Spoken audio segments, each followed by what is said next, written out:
Okay,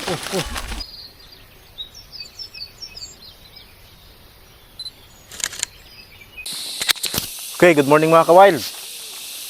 Sumama tayo ngayon sa tribo, maghanap sila ng pulot pukyutan. Kaya lang, naiwan na tayo ng mga malalaki ng katutubo, mga adulto, sila Kuya Cesar at yung pamilya niya, si Ate Sara. Kaya magpapasama tayo kila Carlo. Ano kaya, mahanap natin yun, Carlo? Iwan ko lang. Di tayo sigurado. Baka mahanap di pa. Baka Anong palatandaan natin para mahanap sila? dyan po sa, pag nagdaan po dyan. Sa daan. Oo, pag may yapak po. Yung mga ano ng damo. Oo. Tapos, Di, yun na yun. yun lang. Sige, sana mahanap natin ano. Opo. Naiwan kasi tayo mga ka-wild. Medyo na late tayo ng dating. At malayo na itong narating natin na lakad. Sige, samahan niyo po kami. Talagang hindi biro mga kawail ang sakripisyo ng tribo araw-araw sa pamumuhay nila. Init, pagod, pero yun talagang araw-araw nilang ginagawa. Akit sa bundok, maghahanap, kung may makuha, pagpapala, kung wala, magtitiis. So, kailangan talaga natin mahanap siya mga ka-wild Kuya Cesar ngayon. Kasi pag di natin siya natagpuan ngayon, masasayang yung ating documentary ngayon. Kaya medyo hingal kasi kailangan magmadali para mahanap siya. Pero sabi ng mga bata, mahanap namin yon. Kasi sabi nila kapag namumuwag ng pukyutan, normal yung pausok. Saka yung mga bakas ng daan, tinitingnan nila kung saan dumaan.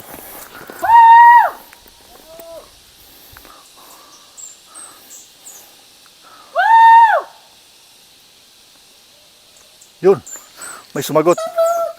Kaya lang parang nandun sa kabilang bundok. Sapo yata. Ganun. Ito po mga ka-wild, si Kuya Cesar. Sama natin ngayon. Siya makasama natin sa paghanap ng pulot pukyutan. Kuya, itanong ko lang po, meron ba kayong ginagawa bago umalis? Mga ritual, sumasayaw-sayaw ba kayo? Wala po. Wala naman. Naalis na lang po kami. Kung kailangan talagang manap ng hanigi, alis na lang kami. Tingnan namin yung isang lugar kung saan pa mga putyoka na yan. Nararating namin. So, tanging karunungan lang po ang dala-dala nyo. Oo. Tanging karunungan lang, yung kaisipan lang yung naalalaman para Kaya mga panganib na susuungin natin sa paghanap ng pulot. ay ang kalaban lang naman po natin sa paghahanap ng pulot ay yung katulad ng ahas, yung malalala po ba yan, yung mga kamandagan, yan ang hirap sa buhay ng tao. Yan lang ang kalaban natin dyan. Pero sa pag-swerte ka naman, maganda. Pero pag minalas ka, inabot ka ng hindi maganda sa gantong gubat, halimbawa, tinuklaw ka ng ahas, hindi alam ng kasama mo, hindi ka makakauwi ng buhay. Yun lang naman ang ano dyan. Yun ang panganib. Yun ang panganib sa amin. Dahil sa kahirapan baga ng buhay baga, hahanap ng pagsuporta baga sa pamilya, hahanap ng pagkain, hihirapan ka ng kahanap.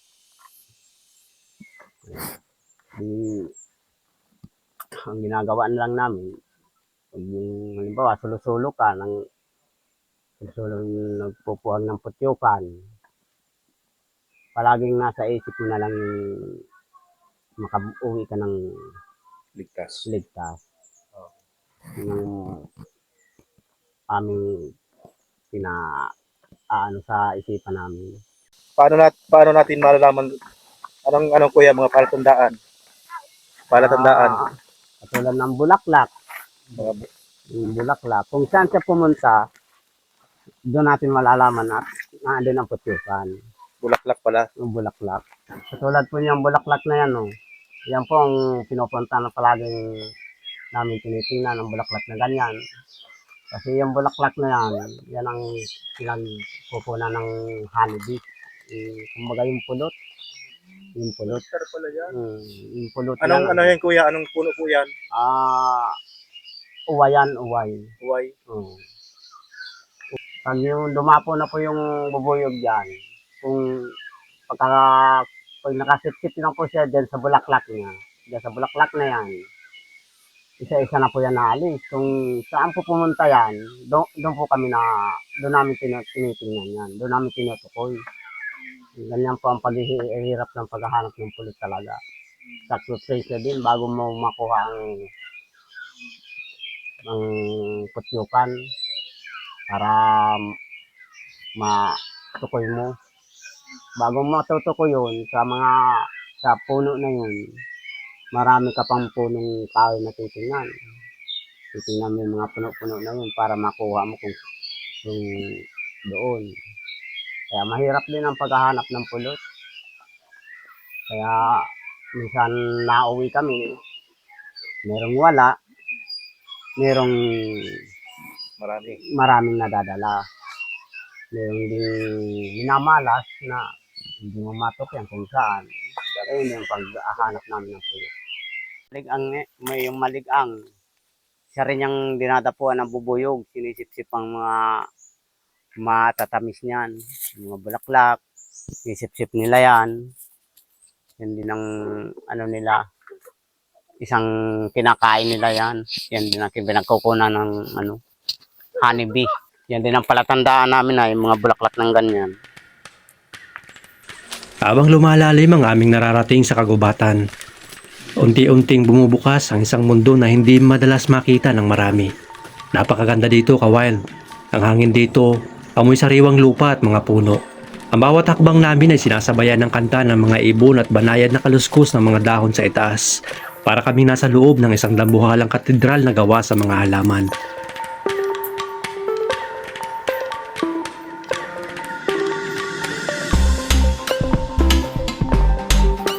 Pero sa gitna ng kagandahan ng gubat na ito, ang tunay na hinahanga namin ay ang husayin Kuya Cesar.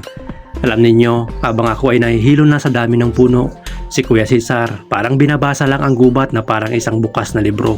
Isang sulyap lang niya sa direksyon ng lipad ng bubuyog o isang tingin lang sa mga bulaklak sa paligid. Alam na niya kung nasaan ang gintong likido na hinahanap namin. Madalas dito ang putyukan. At malamig ang kakahuyan dito ay malalaki ang puno ng kahoy dito sa lugar na ito. Kaya dito kami nahanap ng pulot dito sa kagubatan na ito. Ito po aso po putyukan, malaki Ayan po ayo. Ayan po yung putyukan, malaki. Ano yan kuya? Bagin o sanga? Hindi, putyukan po, sanga po yung nadadapuan na yan. Ayan po, mataas po yan. Ayan po ayo. Pero tsatsagaan na lang po natin kung paano makukuha yan. Gagawa natin ng paraan. Ayan po ayo. Malayo lang po sa puno ay.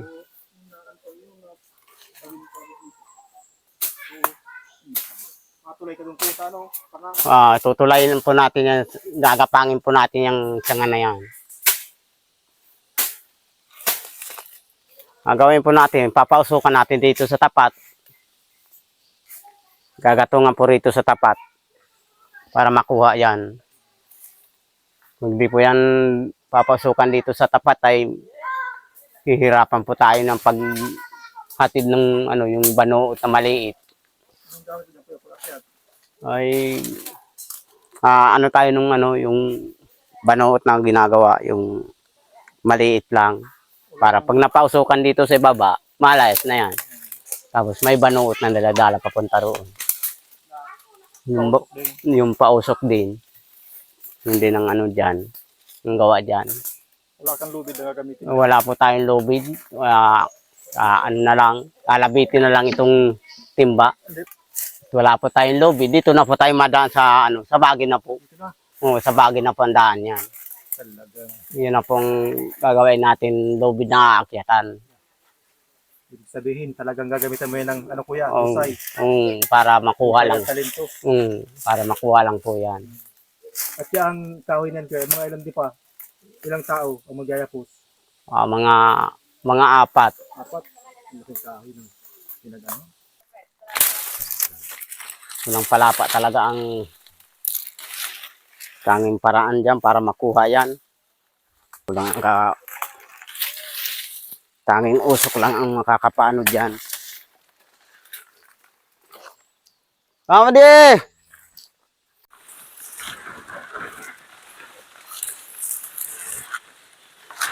Hirap talaga ang pagkuha ng gantong palapa.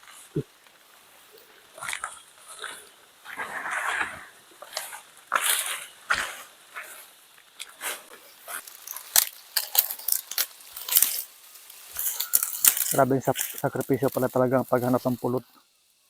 Okay lang kung ang pukyutan ay dumapo o namahay doon sa medyo mababang punong kahoy.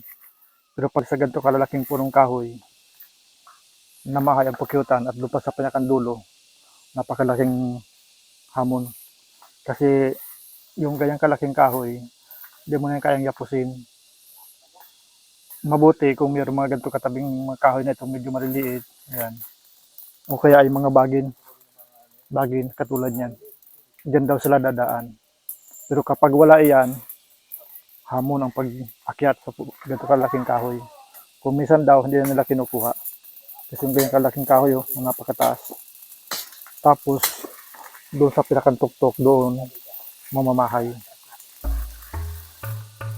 Kaya sa tuwing titikim ka mga kaway ng pulot, imagine mo kung gaano kahirap yon. Kaya yung iba, binabarat pa nila yung pulot. Pero kapag maganda ang quality ng pulot, huwag mo nang baratin, huwag mo nang tawaran. Talagang sakripisyo ang pagkuha nito sa malaking punong kahoy.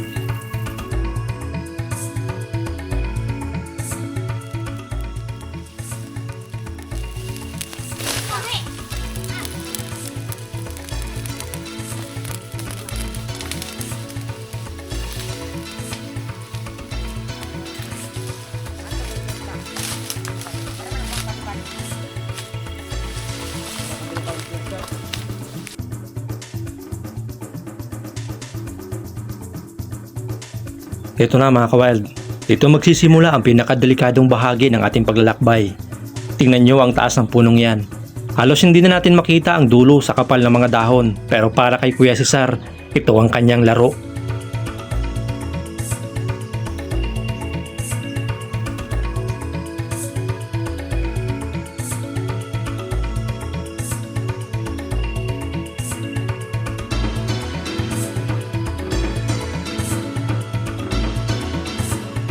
Wala siyang ginagamit na harness o kahit anong safety gear.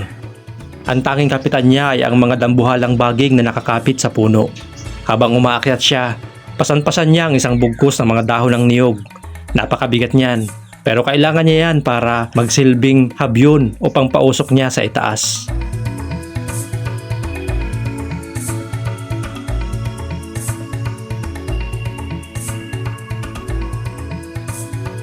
Habang umaakyat si Kuya Cesar, may inihahanda rin kaming apoy dito sa ibaba.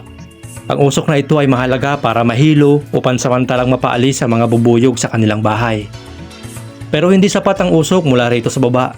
Kailangan magdala ni Kuya Cesar ng apoy mismo sa harap ng libu-libong pukyutan.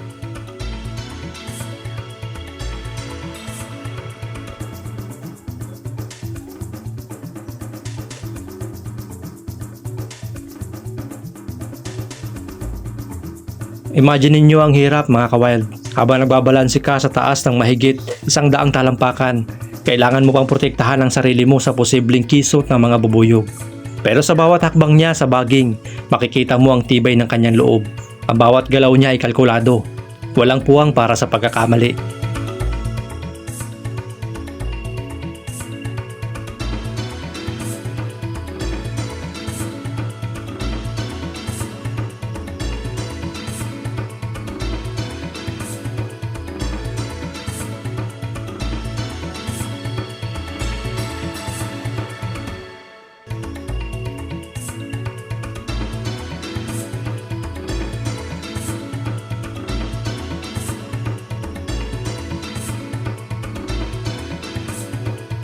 Ayan na mga kawild, malapit na si Kuya Cesar. Ang usok mula sa dahon ng niyog ay unti-unting buwabalot sa paligid. Sa puntong ito, ang tanging maririnig nyo na lang ay malalakas na ugong ng mga bubuyog. Ito ang tunay na sining ng pamumuhag. Isang sayaw sa pagitan ng tao, usok at panganib. Kapag may naamoy na usok mga kawild, yung pukyuta, yung mga bees, nagpapanik sila. Hindi ibig sabihin dahil pwede silang mamatay sa usok. Dahil ayon sa research, hindi naman sila namamatay dahil sa usok. Ang instinct kasi nila, kapag meron silang naamoy na usok, iniisip nila na mayroong sunog sa kagubatan malapit sa bahay nila at pwedeng masunog yung bahay nila. Kaya ang gagawin nila, nagpapanik sila. Siyempre para isipin kung saan sila lilipat. Tapos ang gagawin nila, sisip-sipin nila yung mga pulot na naipon nila sa beehive. Dadalhin nila yun doon sa lugar kung saan sila lilipat. Kaya kung minsan, kapag masyadong matagal yung preparasyon bago mapuhag, ubos na yung pulot bago pa nakuha yung pinakang bahay niya. Yan. Kaya kalimitan, nagmamadali talaga ang tribo kapag mamumuhag sila. Ibig sabihin, kailangan nalang maunahan yung mga bees bago nila maubos yung pulot. Dapat makita nila.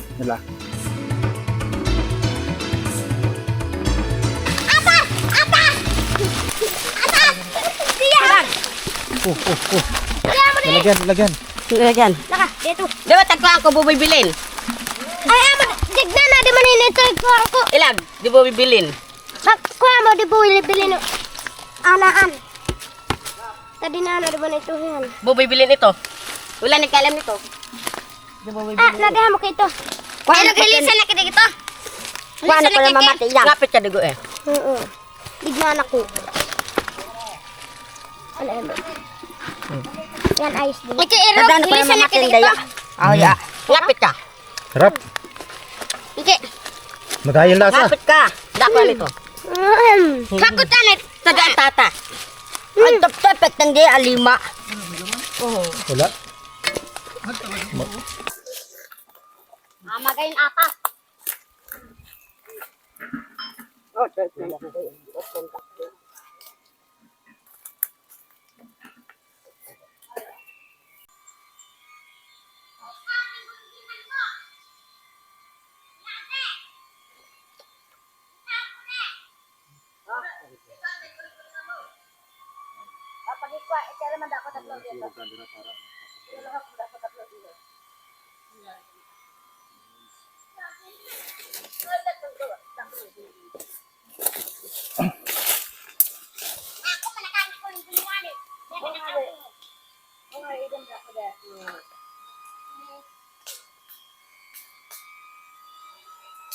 May laman kuya?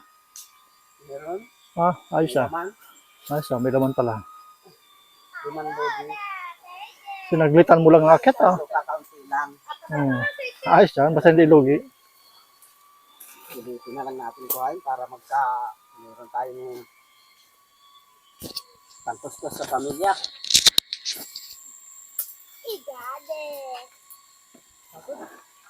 Nakakapagod. Talaga. Apo, meron. Meron po ito mga ano po yan, mga 5 ipit siguro yan, mga 5 ipit. Yun. Lubong-lubo. Takip na po ang kanyang kabahayan. Takip po. Nagang pinilit yun na lang pong kuhain. Sinaglitan mo lang ah. Babe, nga. Oo, sarap niyan. Tata. Tata. Tata. Ay, di ako tinatabla ng kagat niyan. Limas-limas mo lang ah. Ayun So, po, kakaano ay. Yun mga kawild, nakita natin yung sakripisyo talaga ng tribo sa paghahanap buhay sa kagubatan. Kung iba-iba, halimbawa sa akin, hindi ko na-akitin talaga yung ganun kataas. Pero sabi nila, sayang din, pantustos din sa pamilya. Ay, opo, pang sayang din naman. Pag di ko kunin, pantustos lang po sa pamilya. Yun ang po namin. Kaya pinipilit na lang po namin. Kahit anong hirap niyan, pipilitin namin yan. Kaya ibubuhay lang ang pamilya sa tagilid na apad. So nakita natin mga kawild, hindi ganun kadali talaga ang buhay ng tribo. Pero ang hahangaan mo sa tribo, hindi nila inaabuso ang kagubatan talaga. Sabi ni Kuya Cesar kanina, yung kolonya nito, lilipat, dyan lang posible sa kabilang sanga. Yan. Meron kayo kuyang ginagawang paraan para hindi lumayas yung bubuyog dito sa lugar na ito? Wag lang po ninyong wag lang po ninyong limbawa po mababa siya. Wag lang po ninyong palalabas yung apoy nung yung banoot. Dahil na minsan ay nasusunog ang iba, natampo, o namamatay yung iba. Kailangan hindi talaga siya papatay. Para sa utrong paghahanap mo ng pulot, masusumpungan mo ulit siya. Maganda naman ng idadagdag niyang pulot dun palagi. Itong lugar na ito, Kuya Cesar, ilang beses ka na nakapuwag dito ng pukyutan? Dito po ay 3 beses. Ay, pang-anim ko na po ngayon ito. Pang-anim. Pang-anim ko na po dito ngayon. So, posible, ito ring koloning ito ang napupuhag mo talaga dito? Ito rin. Ito rin putyukan na ito ang nakukuha ko rin dito. Anong masasabi mo daw, Kuya Cesar, sa mga nagpupuhag na sinusunog nila yung bahay?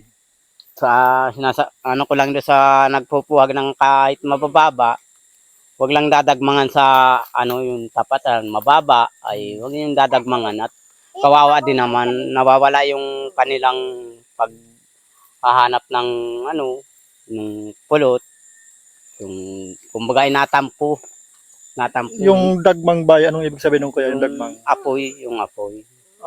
Wag pa apoy yan hanggang sa masunog sila. Ayun.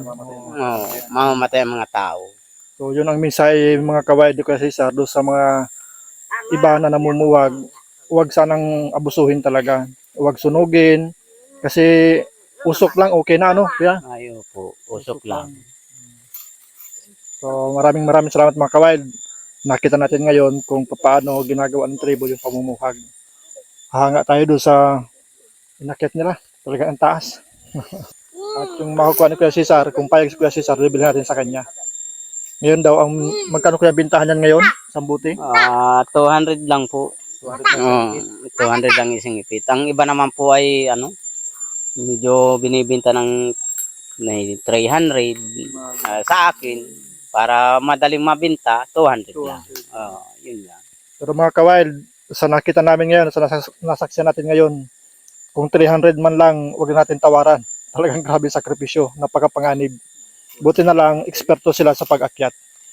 Pero kung hindi, talagang hahayaan na lang hanggang sa malaglag dyan yung bahay. Nanay ko.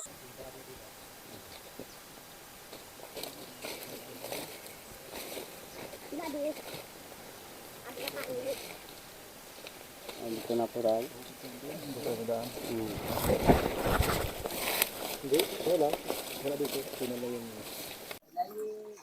Nandito yung iba sa tribo.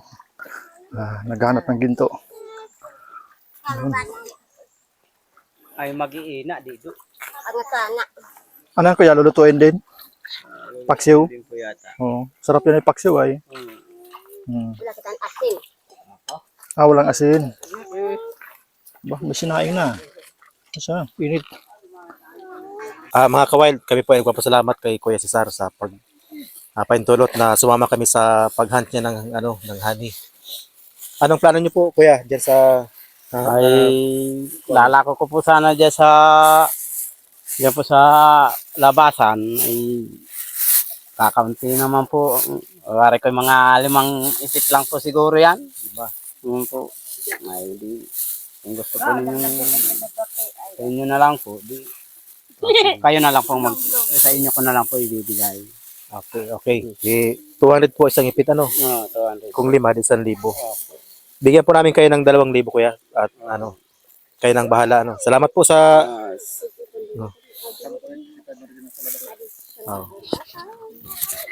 2,000 ito mga kawail, bibigay natin kay Kuya Cesar. Kasi napakahirap talaga ng inabot ni Kuya. Napakataas Talagang buwis buhay. Grabe po talaga ang taas. Hirap po sa pag-aakyat talaga ay timbang buhay talagang nakasalalay dyan. Yun po ang tanging kaligtasan na lang ay palaging hawak ng mabuti sa bagin para pagdating sa baba, ligtas walang mga aksidente.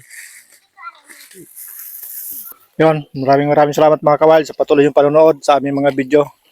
Maraming salamat sa pagpapakita ng malasakit sa ating mga katutubo. Patuloy niyong pinapanood yung aming mga video. At huwag pong kalimutan mag-iwan ng likes. Saka kung bago po kayo sa aming channel, paki-subscribe na rin po. Doon po sa mga nagko-comment, shoutout po sa inyo. Maraming salamat po sa inyong mga comment. Nababasa po namin lahat. Thank you.